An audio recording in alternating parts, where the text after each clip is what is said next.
But mayors are very different than people at any other level of government. Mayor's jobs, you can measure performance. We either pick up the garbage or we don't. We either bring down crime or we don't. We either put out the fire or we don't. When you need an ambulance, it's there or it's not. And at any other level of government, they can have it both ways. And there's a reason why mayors tend not to go on to what some people would call higher offices, but I think most of us that are mayors don't look at it that way. We have the higher office. I always joke that in America, at the legislative level, senators and congressmen can be in favor of the war but not to fund it. They can be pro-choice but not for women. When you go back and look, you'll find they never quite said what you remembered them saying. And that is a skill that if you don't have, you don't move up in the legislative side. Mayors aren't very good at that because every day the press wants to know, did it work or didn't it? Did you do what you said or did you not? And I just wanted to say that Mayor Volverite is one of a group of mayors around this world who really make a difference. We face the issues every day, and a majority of the people either live in big cities or will. The movement to big cities continues, and the challenges we face of how do you blend the world of intellectual capital with the world of people who are starting their ways up the ladder, up the economic ladder, is a great challenge for all of us. And I think Berlin is, I've always joked, although it's not a joke, if I could ever learn to speak German, which I will not, do not worry about it. I struggle with Spanish every day. If I could ever learn to speak German, I would come and I'd challenge him in his next election. I just love this city. Anyway. Let me give a special thanks to the Academy co-chairs. Henry, obviously. Henry, you should know, lives 27 blocks away from Diana and me, and we see each other, I think, say every week is overstating it, but certainly every 2 weeks. Henry's one of those people that I always pinch myself and say, you know, I know Henry Kissinger. Now, unfortunately for me, some of you have known Henry longer than I have. Some of you have actually known Henry Kissinger before he was Henry Kissinger. I only knew him afterwards, and I'll tell you the story.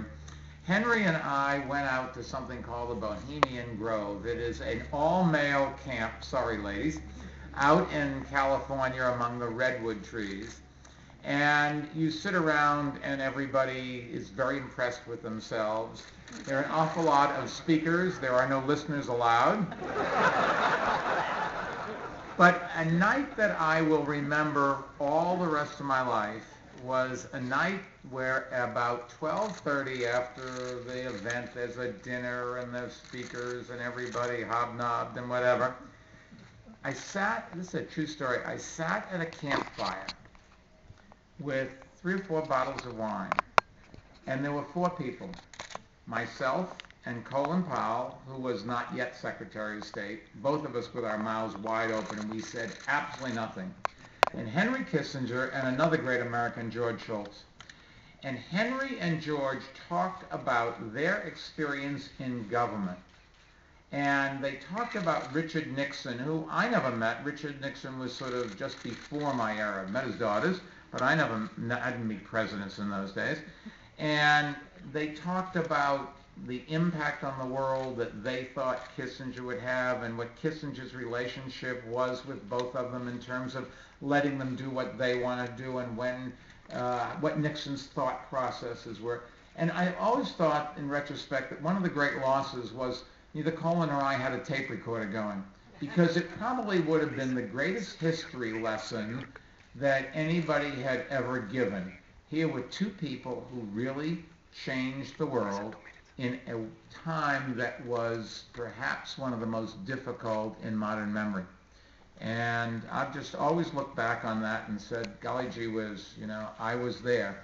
And I've tried to introduce my two daughters to Henry so that they will know many years from now, after Henry and I have gone on to do whatever you do afterwards, and that they will say, I knew Henry Kissinger. He really is something special. Anyways, congratulations. And Carl von der Heyden, the other co-chair of the Great Academy, and my fellow New Yorker, Norm Pearlstein, where's Norm? Ah, you work for me. I pay him. I can tell you that if Norm speaks, he will say good things about me.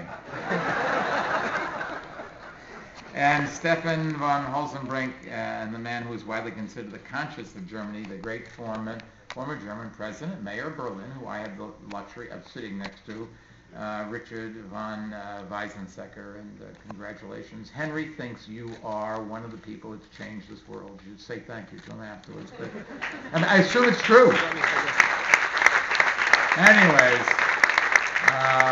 it's great to come to Berlin. I was here first in probably about 1960 and have come back many times because I think Berlin represents New York and vice versa.